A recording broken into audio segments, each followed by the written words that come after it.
As an Appian developer, you're familiar with building rules and task-based automation. But you also know that there are many situations that require more complex and dynamic decision-making. For example, in an auto insurance example, adjusters spend hours every day triaging commercial claims. They have to review accident documentation, look up company policies, and then make a judgment on the claim decision. This work is tedious, and it's also difficult to automate with defined rules because every accident and every customer has unique and complex information. This is where Appian AI agents come in. An AI agent is a design object that can analyze data, intelligently reason, and make decisions, and take action automatically, all based on the instructions you provide. Agents can use your existing design objects and data as tools to reason through complex steps and automate an entire segment of a process, like claims triage. In this video, you'll learn how to build and use an AI agent. Let's look at an example from Acme Insurance and their commercial auto claim intake process.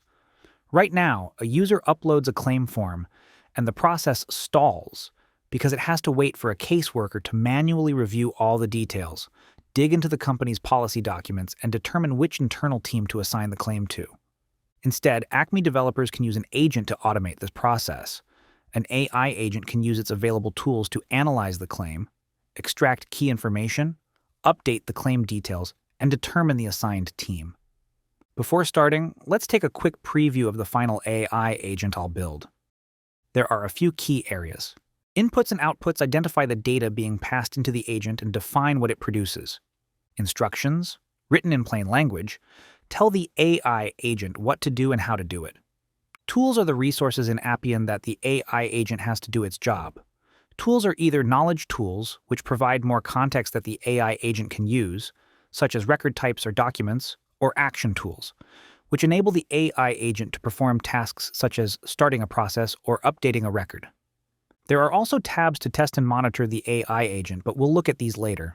Now, let's rewind and see how to build this AI agent from scratch. In Appian Designer, I'll create a new AI agent, the same way you can create and configure other design objects. I'll give it a name and description, then set security. Let's start with the goal and instructions. You can see that the instructions I'm entering identify the agent's role, a claims agent responsible for autonomous claims intake, and lists the tasks to do the analysis. This includes extracting information from the form, checking that the vehicle is insured, and analyzing the claim attachments. Then, when finished with the analysis, the instructions direct the agent to 1. Retrieve the policy document to confirm the latest guidance for triage assignment. 2. Use the Update Claim tool to update claim details. And 3. Return the expected outputs, which includes the assigned team. We'll define these specific tools and outputs in later steps. Next, tools. Tools are what make agents so powerful. They define the variety of resources the AI agent has to do its job, whether that's looking for knowledge or performing an action. There are 5 tool types: process model, document, document folder, record type, and expression rule. Let's start with a few knowledge tools. Because the AI agent needs to find vehicle information associated with the claims, I'll add a record type tool and simply select the vehicle record type. Then, I'll add a document tool and use the triage policy document. The instructions explain that this document contains the latest team assignment information. Finally, I'll add an expression rule agent so it can easily look up policy details using the policy ID, which is found along with the vehicle details. Then, I'll add action tools and select the appropriate process models.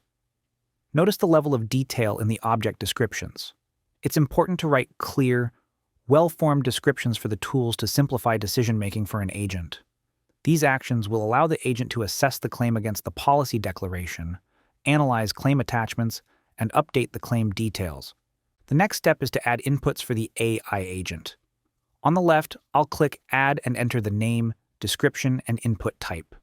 I'll add 3 inputs for this AI agent: the claim ID, a CORD form, which is the actual claim that is uploaded, and the attachments folder that contains the claim attachments. When you add inputs, be sure to use explicit, descriptive input names. These input names should also be consistent across your app, such as the same name as process variables in a process model. The outputs are what you want the agent to ultimately provide. In this case, a summary of the claim, the team it's assigned to, and some more key details extracted from the policy document. Next, I'll go to the Test tab to see how it will work.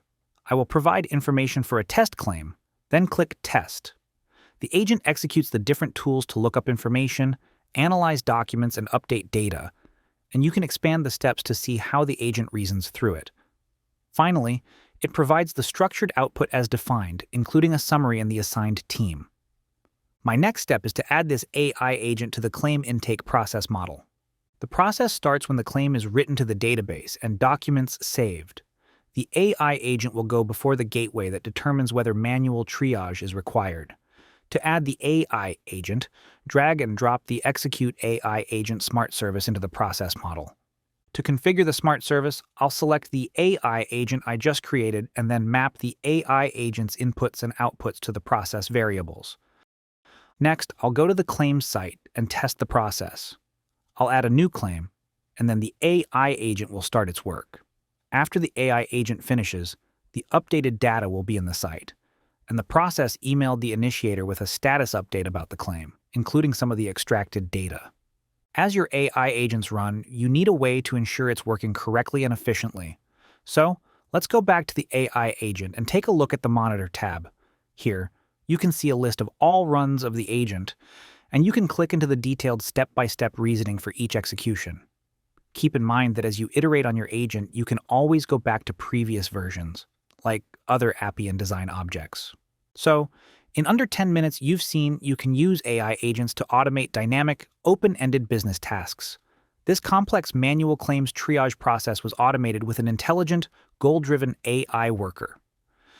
As you can see, this automation goes far beyond individual tasks. AI agents are best suited for processes that are multitask and goal-oriented and require reasoning about decisions. If you want to learn more about Appian AI, you can find links for online courses and other resources in the description below. And if you enjoyed this video, remember to like, subscribe, and turn on notifications.